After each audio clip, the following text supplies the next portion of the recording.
Esse artigo é resultado de um projeto de pesquisa cujo objetivo era tratar das contribuições de uma ciência cidadã nos moldes participativos para o enfrentamento dos impactos das implicações da chamada emergência climática. E a gente acha que isso é importante dentro de um escopo maior de um laboratório, que é o Sindalab, é o Laboratório de Pesquisa de Ciência Aberta e Inovação Cidadã, onde a gente está justamente rediscutindo, o conceito de abertura da ciência para lidar com a porosidade da ciência em relação a vários outros tipos de atores e espaços de produção de conhecimento que são igualmente relevantes, principalmente para o enfrentamento desse tipo de situação, que são as crises socioambientais globais, onde a questão climática é o epicentro, vamos dizer assim. Bom, então, uma das questões principais é trazer esse conceito proposto pelo antropólogo indiano Arjun Appadurai do direito à pesquisa. Isso coloca a ideia de uma ciência cidadã que traz a pesquisa como no rol da família dos direitos da cidadania, e traz a capacidade de pesquisa para o cidadão comum. Portanto, a ideia é instrumentalizar aqueles grupos sociais, principalmente aqueles em situação de maior vulnerabilidade, para sistematizar, para dar visibilidade e para utilizar os seus conhecimentos para o enfrentamento e apresentação de soluções para as questões da sua localidade, do seu território. Portanto, o Appadurai ele vai dizer que o direito à pesquisa ele é uma ferramenta importante para a capacidade de aspirar, de desejar, de fazer transformação, de utilizar o conhecimento como uma ferramenta de mudança social. Evidentemente que aí existem uma série de questões e limitações quando a gente vê que hoje a documentação ela envolve uma série de novas técnicas e tecnologias, e isso faz com que instrumentalizar essas comunidades para se beneficiarem e utilizarem dessas ferramentas traz uma série de desafios que envolvem não só as competências para lidar e para manusear essas ferramentas, mas também uma série de questões relacionadas ao acesso às redes digitais. Enfim, então, nosso estudo empírico, que vai ser apresentado pelo Alan, vai mostrar um pouco do que foram esses desafios,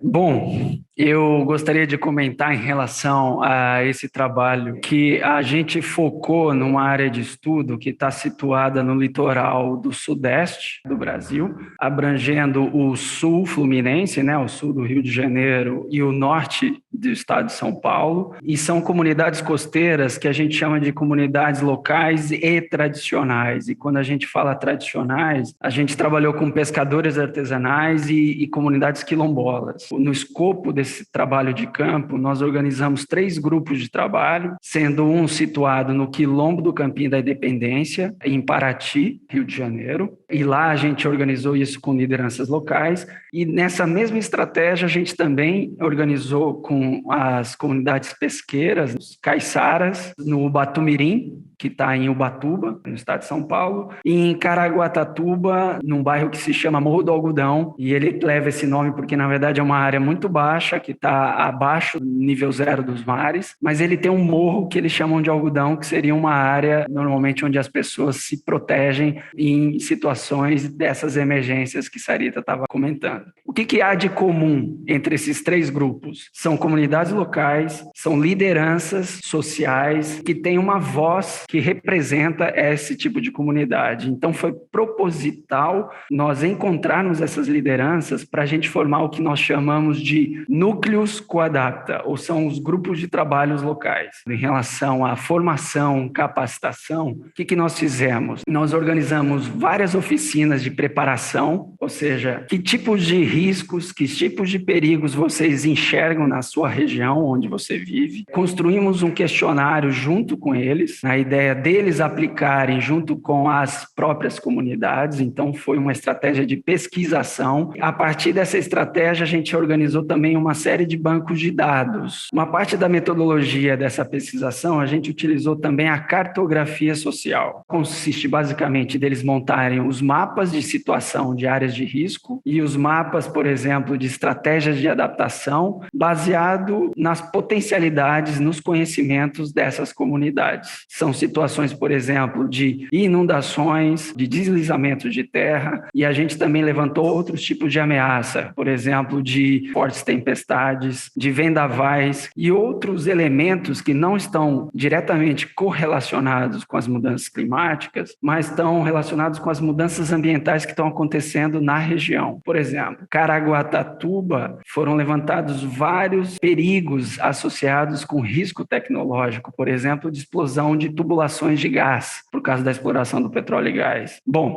aí foram a campo, a gente deve ter coletado aproximadamente 45 entrevistas feitas pelos comunitários e a gente começou a montar esses mapas da cartografia social dentro de um sistema de informação geográfica, que a gente chama. Então, a gente começou a construir um SIG, um sistema de informação geográfica participativo, onde eles construíram desde o início a estratégia de coleta de dados, de apropriação e análise e interpretação desses resultados. O que é importante destacar da limitação do projeto é que ele é curto. Então, a gente trabalhou isso durante 1 ano e meio, 2 anos. A gente não conseguiu dar sequência, amplitude para esse trabalho da forma como tal a gente gostaria. Mas eu acho que é importante destacar a relação que nós tivemos com as escolas, porque a ideia era formar esses grupos comunitários e eles apresentarem esse projeto, esse trabalho nas escolas e começar a multiplicar a iniciativa. Então, chegamos a trabalhar com a escola Tancredo Neves, em Ubatuba, e eles começaram a montar uma série de estratégias, além da cartografia social, a construir os pluviômetros artesanais. E começava com uma pergunta muito básica, né? O que representa 50 milímetros em 24 horas na região onde eu vivo? Então, é mais um processo de aprendizado processual e reflexivo, no sentido de dar entendimento ao que eles estavam fazendo. Quero, para finalizar, destacar os desdobramentos desse projeto. Acho que um desdobramento é um projeto que atualmente a gente está trabalhando com outras comunidades na zona costeira do Brasil